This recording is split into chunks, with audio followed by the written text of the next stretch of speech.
নমস্কার বন্ধুরা, Indian variety food চ্যানেলে আজকে আমি একটা ঢ্যাঁড়সের নতুন রেসিপি নিয়ে চলে এসেছি। এই ঢ্যাঁড়সের নতুন রেসিপিটা কি দেখতে হলে প্রথম থেকে লাস্ট অব্দি এই ভিডিওটাকে দেখতে হবে।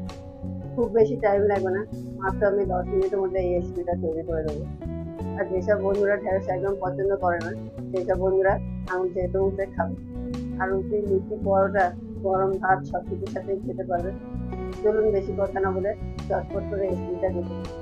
ঢ্যাঁড়সের রেসিপি করার জন্য এখানে আমি নিয়ে নিয়েছি 500 গ্রাম ঢ্যাঁড়স। ঢ্যাঁড়সটা আমি কেটে ধুয়ে এরকম পিস করে নিয়েছি। আর তোমরা যে যেরকম পারবে পিস ছোট বড় করে কেটে নিচ্ছি। এখন আমি ঢ্যাঁড়সটাকে সরিয়ে দিচ্ছি। এর ফাঁকে গ্যাসের মধ্যে একটা কড়া বসিয়ে দিয়েছি। কড়াটা গরম হয়ে গেছে, পরিমাণে তেল দিয়ে দিলাম। এখন আমি তেলটা গরম হয়ে গেছে, এখন তেলের মধ্যে আমি ঢ্যাঁড়সগুলো দিয়ে দেবো।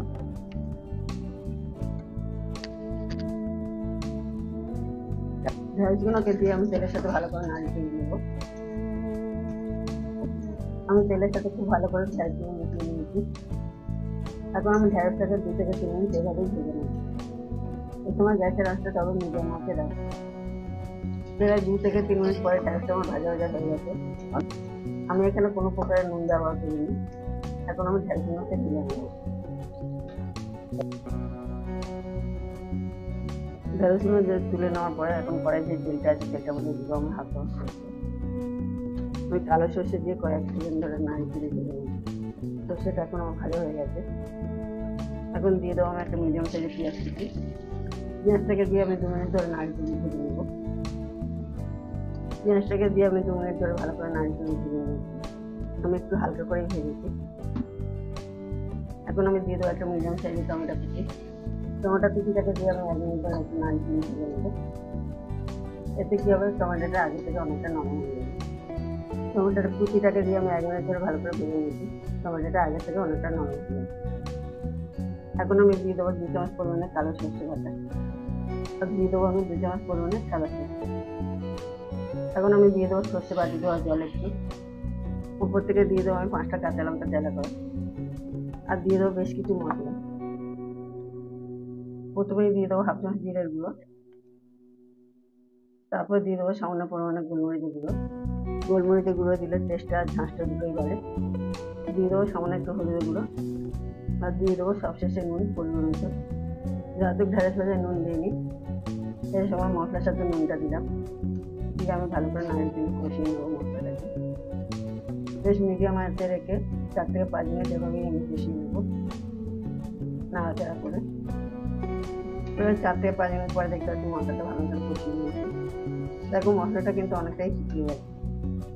তাহলে আর দেরি কিসে, এখন আমরা দিয়ে দেবো ঢ্যাঁড়স ভাজাগুলো। ঢ্যাঁড়স ভাজাটাকে দিয়ে আমি মশলার সাথে ভালো করে নাড়িয়ে নেবো। খুব সুন্দর করে আমি 2 মিনিট নাড়াচাড়া করে নেবো। মশলার সাথে ঢ্যাঁড়সটাকে আমি খুব ভালো করে নাড়িয়ে নিলাম। এখন আমি দিয়ে দেবো উপর থেকে জল। এখন আমি দিয়ে দেবো উপর থেকে 3 চামচ জল। জলটাকে দিয়ে আমি ভালো করে নাড়িয়ে নেবো। তোমরা যারা যারা আমার এই মুহূর্তে ভিডিওটাকে দেখতে তারা আমার চ্যানেলে সাবস্ক্রাইব করুন, কমেন্ট করুন, লাইক করুন, বিশেষ করে শেয়ার করুন। এখন আমি ঝোলটা ফুটতে 2 মিনিট টাইম দেবো। 2 মিনিট পরে খুব ভালো মতন ফুটে গেছে। এখন আমি নাড়িয়ে দেবো। এখন আমি গ্যাসের আঁচটাকে মিডিয়াম আঁচে রেখে ঢেকে রেখে দেবো 5 থেকে 6 মিনিটের জন্য। এতে কি হবে, ঢ্যাঁড়সটা ভালো মতন সিদ্ধ হবে আর মশলাগুলো খুব ভালো মতন ঢ্যাঁড়সের মধ্যে ঢুকে যাবে। এবার 5 থেকে 6 মিনিট পরে আবারও আমি ঢাকাটা খুলবো। এখন আমি একটু ভালো করে নাড়িয়ে দেবো। দেখতে পাচ্ছি কেমন মাখা মাখা হয়ে গেছে। এই রেসিপিটাকে দিয়ে অনায়াসে 1 থালা ভাত খেয়ে নিতে পারবো। এখন আমি দিয়ে দেবো উপর থেকে একটু সামান্য একটু কস্তুরি মেথি। যেহেতু নিরামিষ রান্না, কস্তুরি মেথিটাকে দিলে খেতে খুব ভালো লাগে। কস্তুরি মেথিটাকে দিয়ে আমি আবারও নাড়িয়ে দেবো। এখন আমি কস্তুরি মেথিটাকে দিয়ে 2 মিনিটের জন্য ঢেকে রেখে দেবো, যাতে কস্তুরি মেথির সেন্টটা পুরো ছড়িয়ে যায়। 2 মিনিট পর আবারও আমি ঢাকাটা খুলবো। এখন কস্তুরি মেথি গন্ধটা পুরো ঢ্যাঁড়সের সাথে মিশে গেছে। কস্তুরি মেথির গন্ধটা ভালো চারিদিকে ছড়িয়ে গেছে। এখন আমি ঢ্যাঁড়সটাকে লাগিয়ে নেব। যাতে কস্তুরি মেথি দিয়েছি, এক্সট্রা কোনো মশলা দরকার নেই। দেখুন বন্ধুরা, ঢ্যাঁড়সের রেসিপিটা আমার হয়ে গেছে। খুবই সুন্দর দেখতে লাগে আর খেতে খুবই দারুণ লাগবে। একদম সাদা মাটা তরকারি, বাচ্চা থেকে বড় সবাই খেতে পারবে। আর এটা সবকিছুর সাথেই খাওয়া যেতে পারে। আজকের মতন ভিডিও আমি এখানেই শেষ করছি। সবাই সুস্থ থাকবেন, ভালো থাকবেন। দেখা হচ্ছে অন্য কোনো নতুন নতুন ভিডিওতে। জয় হিন্দ, বন্দে মাতরম। আর এরকম নতুন নতুন ভিডিও পেতে গেলে আমার চ্যানেলে অবশ্যই কমেন্ট করে জানাবেন।